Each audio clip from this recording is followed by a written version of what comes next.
Saif Zainulabdeen വിശദാംശങ്ങൾ നൽകും. Saif, ഇന്നിപ്പോൾ പത്രിക നൽകുകയാണ് സ്വരാജ്. എത്ര കണ്ട് വലിയൊരു ശക്തിപ്രകടനമാക്കി മാറ്റാനുള്ള തയ്യാറെടുപ്പുകൾ നിലവിൽ LDF നടത്തിയിട്ടുണ്ട്.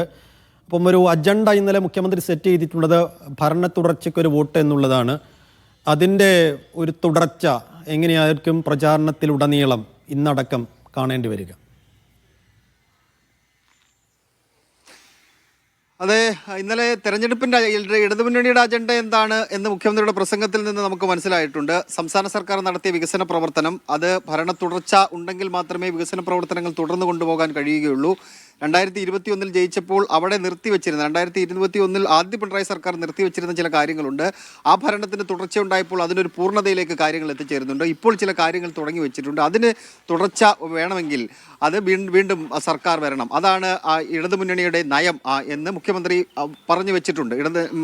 ക്യാമ്പിൽ എന്താണ് ചെയ്യേണ്ടതെന്ന് മുഖ്യമന്ത്രി കൃത്യമായി തന്നെ പറഞ്ഞ് വെച്ചിട്ടുണ്ട്. അതിനൊപ്പം തന്നെ ഇടതുമുന്നണിയുടെ രാഷ്ട്രീയത്തിൽ നിന്ന്, നേതാക്കന്മാരുടെ വാക്കുകളിൽ നിന്ന് മനസ്സിലാവുന്ന വേറൊരു കാര്യം, അൻവർ വഞ്ചിച്ചു എന്ന ഒരു പ്രതീതി അത് മണ്ഡലത്തിൽ ഉണ്ടാക്കിയെടുക്കാൻ വേണ്ടി നേതാക്കന്മാർ ശ്രമിക്കുന്നുണ്ട്. അത് ഇന്നലെ പ്രസംഗിച്ച ചില നേതാക്കന്മാരുടെ വാക്കുകളിൽ നിന്ന്, രാവിലെ ഇവിടെ സംസാരിച്ച MV ജയരാജൻ്റെ വാക്കുകളിൽ നിന്നെല്ലാം നമുക്ക് അതാണ് കാണാൻ കഴിയുന്നത്.